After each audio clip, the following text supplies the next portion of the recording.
What does Yiddish mean to you? Like I should free associate. Sure. What does it mean to me? It means home. It means pleasure. It means affection. It means love. I actually get a visceral reaction when I hear somebody speaking Yiddish really well. And my experience with Yiddish and Yiddish speakers has not been the Borscht Belt type of humor, which offends me sometimes.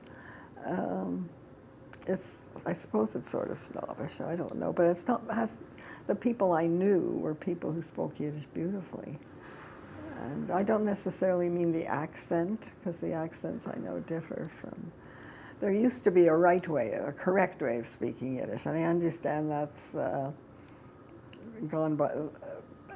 Educators don't think that's right, that there's no such thing as the correct accent. But the literary accent, I suppose, or the way it's written, well, that's the kind of Yiddish I heard.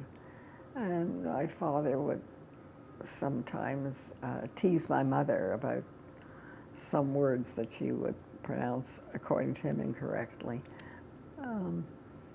But Yiddish is life. It was life to me. I mean, that's where I lived. And I was hardly aware of it. But it's so much there. It's only now, in retrospect, and since I've been all stirred up by the Yiddish Book Center, or maybe it's just being old, that it means so much to me. It means so much to me.